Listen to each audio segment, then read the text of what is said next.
وصورکم فاحسن صورکم او شکل درکړی دی تاسو ته فاحسن صورکم خیسته شکل. ګوره الله وی د انسان ته مې څومره ښایسته شکل ورکړ. ګوره الله پاک بېشماره مخلوق پیدا کړی دی که نه، خو په دې ټول مخلوق کې چې وګورو نو ښایسته شکل الله چاته ورکړي؟ انسان ته. دا یو امیر المؤمنینو د مسلمانانو نو د هغه په مجلس کې په یو مسله باندې باس رالی. مسله داسې راغلې وه چې یو سړي خپلې ښځې ته ویلې که ته د سپوږمۍ نه ښایسته نه وي نو ته په ما باندې طلاق وي. دا مسله را پېښه شوې. ښځې ته یې ویلي که ته چېرته د سپوږمۍ نه ښایسته نه وي نو ته په ما څه طلاق. ښځه یې راواده کړه. نو په دې کې مسله علماو ته راله، ویلې ښځه خو د سپوږمۍ نه ښایسته نه ده.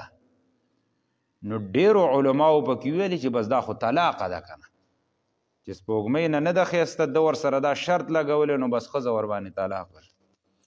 د امام ابو حنیفه رحمت الله علیه یو شاګرد دی مجلس کې امام محمد شیبانی رحمت الله علیه دی شاګرد دی. وی هغه ویلي د ټولو علماو ته چې ښځه نه ده طلاق.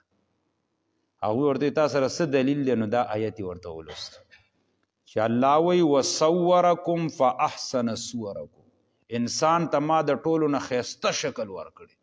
انسان د سپوږمۍ نه هم څه پیدا کړي؟ ښایسته. دویم دلیل ورته د سورة التین آیت ولوستو چې لقد خلقنا الانسان فی احسن تقویم. الله و انسان ما د هر شي نه ښایسته پیدا کړي.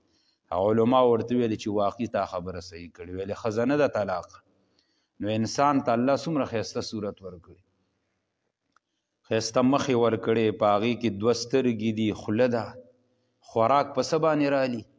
په لاسونو باندې، په دوه خپو باندې ګرځي، ښایسته نیغ څاروی داسې پیدا کړی د انسان قد دا بلکل نیغ دی، ښه مزېدار لوړ دم.